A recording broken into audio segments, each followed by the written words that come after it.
வேதம் நமக்கு சொல்கிறது, நம்ம இந்த பூமிக்கு உப்பா இருக்கிறோம் அப்படின்னு ஆண்டவர் சொல்றாரு. நீங்கள் இந்த பூமிக்கு என்னவா இருக்கிறீர்கள்? உப்பா இருக்கிறீர்கள். உப்பு சாரமற்று போனால் எதனாலே சாரமாக்கப்படும்? வெளியிலே கொட்டுவதற்கே அல்லாமல்.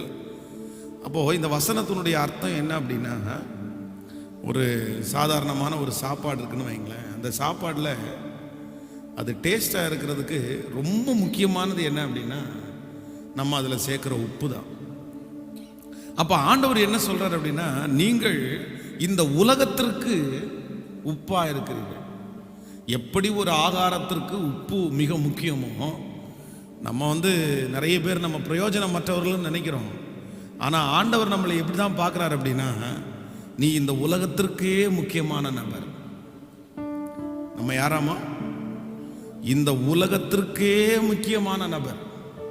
அதான் சோதோம் குமோரா பட்டணத்தை அழிக்கும் போது ஆண்டவர் ஆபிரகாம் இடத்துல தெளிவாய் சொல்லுகிறார், 50 நீதிமான்கள் அந்த பட்டணத்தில் இருந்தா, அந்த நீதிமான்களின் நிமித்தம் அந்த பட்டணத்தை நான் என்ன பண்ண மாட்டேன்?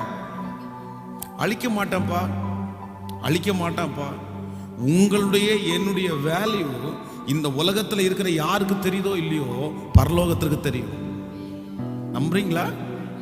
எத்தனை பேர் ஆமோதிக்கிறீர்கள்? நம்ம ரொம்ப வேல்யூபிளான ஆட்கள், நம்ம ரொம்ப முக்கியமான ஆட்கள். நம்ம நிறைய நேரத்தில் நம்மை குறித்து ஒரு குறைவாக மதிப்பு போடுறோம். ஆனால் நீங்கள் பூமிக்கு, இந்த உலகத்தில் இருக்கிற எல்லாருக்கும் நம்ம தான் முன்மாதிரி.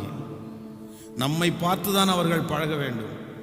ஆனால் உலகத்தில் இருக்கிற ஏதாவது ஒரு காரியம் நமக்குள்ளே இந்த உப்பு சாரமற்று போகுமேயானால், இந்த உப்பு வெளியே கொட்டுவதற்கே அல்லாமல் வேறு ஒன்றுக்கும் என்ன பண்ண முடியாது. ஸோ தவறான உலக விதமான ஏதாவது காரியங்கள் உங்களுக்குள்ளே சேருமையானால், நீங்கள் இந்த உலகத்திற்கு உப்பாக பிரயோஜனமாய் மாற முடியாது. அதனால் ஆண்டவர் நம்மளை மிகவும் ஸ்பெஷலாய் வைத்திருக்கிறார். நம்ம ரட்சிக்கப்பட்டது சாதாரணமானது அல்ல. உலகத்தில் இருக்கிற பலருடைய பார்வைக்கு வித்தியாசமாக தெரிஞ்சாலும் நம்ம ஒன்று எப்பவும் நினைக்கணும், நான் இந்த உலகத்திற்கு, என் குடும்பத்திற்கு, என்னை சுற்றி இருக்கிறவர்களுக்கு கர்த்தர் என்னை மிகவும் முக்கியமான ஒரு நபராய் கர்த்தர் என்னை வைத்திருக்கிறார். ஹல்லேலூயா. அப்படியே நம்ம எல்லாரும் எழும்பி நின்று இந்த வரிகளை சொல்லிட்டே இருக்க போறோம். ஆண்டவரே, என்னை நம்புங்க. நீர் கொஞ்சம் நினைத்தால் நானும் வாழ்ந்து காட்டுவேன்.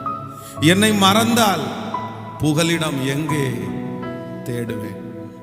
நீங்க கொஞ்சம் நினைச்சீங்கன்னா, நீங்க கொஞ்சம் நினைச்சீங்கன்னா, சிறைச்சாலையிலே இருந்த யோசேப்பை கர்த்தர் நினைத்தார். வேதம் சொல்லுது, நினைச்ச அடுத்த நிமிஷத்துல அவனுடைய தோற்றமே மாறி போயிருச்சு. அவனுடைய தாடியை பண்ணி எடுத்தார்கள், அவனுக்கு நல்ல ஹேர் கட் பண்ணாங்க, அவனுக்கு நல்ல வஸ்திரங்களை உடுத்தினார்கள், அவனை ராஜாவுக்கு முன்பாய் கொண்டு நிறுத்தினார்கள். அது மட்டுமல்ல, ராஜா அவருடைய மோதிரத்தை அவனுக்கு தரிப்பிக்கிற அளவிற்கு கர்த்தர் அவனை உயர்த்தினார். ஆமேன் சொல்லுவோம்.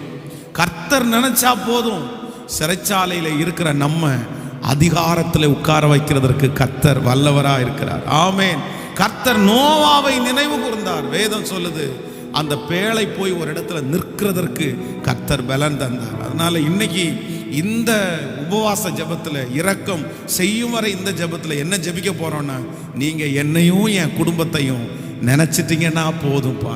கோடிக்கணக்கான ஜனங்கள் இருக்கிற இந்த உலகத்துல இந்த காலை வேளையில உங்க சமூகத்துல வர்றோம். நீர் கொஞ்சம் எங்களை நினைச்சிருங்க ஆண்டவரேன்னு கையை மேல உயர்த்தி, ஓ ஹல்லேலூயா.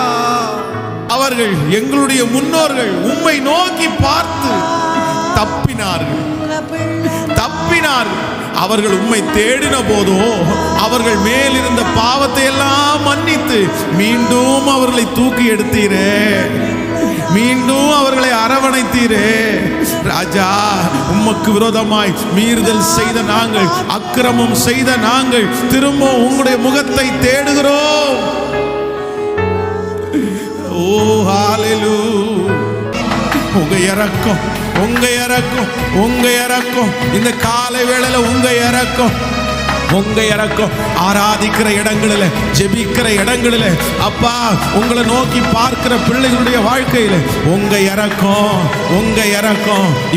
இப்போ இதோ நான் நினைச்சிட்டேன், 15 வருஷத்தினுடைய காத்திருப்பு உனக்கு முடிஞ்சிருச்சு, 40 வருஷத்தினுடைய காத்திருப்பு முடிஞ்சிருச்சு, 20 வருஷத்தினுடைய காத்திருப்பு முடிஞ்சிருச்சு. இன்றைக்கு இதோ நான் உன்னை நினைச்சிட்டேன். என் கண்கள் உனக்கு நேராய் திரும்புகிறது. 38 வருஷமா காத்து கிடந்த ஒரு மனுஷனை ஒரே ஒரு நாள் நினைச்சீங்க, அவன் படுக்கை எடுத்துக்கொண்டு நடந்தானே.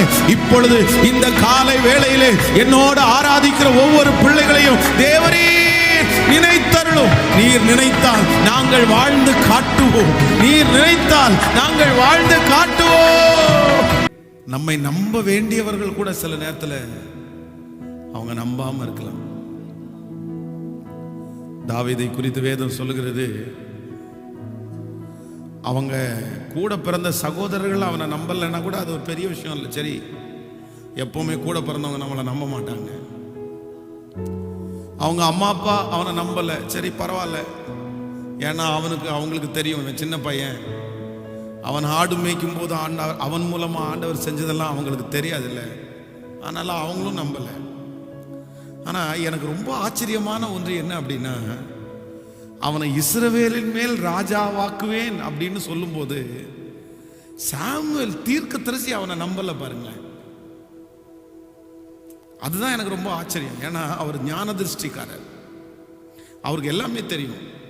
அப்பா நம்பல பரவாயில்ல, கூட பிறந்தவங்க நம்பல பரவாயில்ல, ஆனா ஆண்டவரை பார்த்து கேட்கிறாரு, ஆண்டவரே இந்த இளைஞனா இவனே நான் ராஜாவா அபிஷேகம் பண்ணணும். அப்பதான் ஆண்டவர் சொல்றாரு, நீ அவனுடைய முகத்தையும் அவனுடைய வளர்ச்சியையும் பார்க்கிற, நானும் என்ன எங்க பார்க்கிற அப்படின்னா அவனுடைய இருதயத்தை பார்க்கிற, மனுஷன் முகத்தை பார்க்கிறான், கர்த்தரோ. நான் நம்புறப்பா, நான் நம்புறப்பா, நீ அவனை அபிஷேகம் பண்ண. வேதம் சொல்லுது, இஸ்ரவேல் ஜனங்களை அரசாண்ட சகல ராஜாக்களை பார்க்கலும் தாவீது கர்த்தருக்கு உண்மையும் உத்தமமாய் ராஜ்யபாரம் பண்ணினான். எப்படி அந்த ராஜ்யத்தை ஆரம்பித்தானோ அதே போல முடிகிற வரைக்கும் கர்த்தரை சேவித்தே முடித்தான். காரணம் வேற எதுவுமே இல்லை, சின்ன பையனா இருக்கும் போதும் ஆண்டவர் அவன் மேல வச்ச நம்பிக்கை தான் காரணம். நான் சொல்றேன், இந்த ஜெபத்தில் இருக்கிற ஆண்டவருடைய பிள்ளைகளே, நம்முடைய கணவன் நம்பலாம், மனைவி நம்பாம இருக்கலாம், பிள்ளைகள் நம்பாம இருக்கலாம், பெற்றோர்கள் நம்பா இருக்கலாம், யார் வேணாலும் நம்மளை நம்பாம இருக்கலாம். ஆனா ஆண்டவர் மட்டும் உங்களை ஒரு காரியத்திற்காக நம்பிட்டாருன்னு வைங்களேன், அவருடைய முன்பாக வந்து நீங்க நின்னுட்டீங்கன்னு வைங்களேன், அதற்கு பிறகு உங்களை கொண்டு கர்த்தர் ஒன்றல்ல லட்சங்களை கர்த்தர் செய்வார். அதனால நம்ம இன்னைக்கு காலை வேளையில இங்க ஒரு பெரிய சத்தம் எழும்பணும். ஆராதிக்கிற இடங்களில் ஒரு பெரிய சத்தம் என்ன எழும்பணும். என்னன்னா, ஆண்டவரே நீங்க என்ன நம்புங்கப்பா, நீங்க என்ன நம்புங்கப்பா. ஒரு மிகப்பெரிய கடன்காரரான பெங்களூர்ல சேர்ந்த ஒரு பிரதர் வந்து பல கோடிக்கு கடன்காரரான இவர் லட்சக்கணக்காக மாசம் மாசம் ஒவ்வொருத்தருக்கும் கொடுப்பாரு. கடன்காரன் ஆகிறத கேள்விப்பட்டு ஒரு திட்டத்தில் போய் ஒரு 10,000 ரூபாய் கேட்டதுக்கு அப்புறம், உங்களை எதை வச்சு நம்புறது அப்படின்னு கேட்டாரு. இவரால் தாங்கவே முடியல. இனி இந்த உலகத்தில் வாழக்கூடாதுன்னு தற்கொலைக்கு போகும்போது ஒரு டிராக்ஸ் மூலமாக ரட்சிக்கப்பட்ட ஆண்டவரை ஏற்றுக்கொண்டார். 3 ஆண்டுகள் அவருடைய பிஸ்னஸ் ஆசீர்வதித்து கர்த்தர் பல கோடிக்கு தலைவனாய் மாற்றினார். இன்று அவர் சொல்லும்போது சொல்றாரு, என்னை இந்த உலகத்தில் இருக்கிற ஜனங்கள் 10,000 ரூபாய்க்கு நம்பல, ஆனா என் கர்த்தர் என்னை 10 கோடிக்கு நம்பிட்டார்.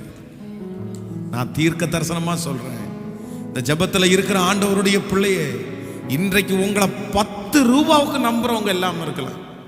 10 rupees, 10 ரூபாவுக்கு என்ன நம்ப மாட்டேங்கிறாங்க பாஸ்டர், 10 ரூபாவுக்கு.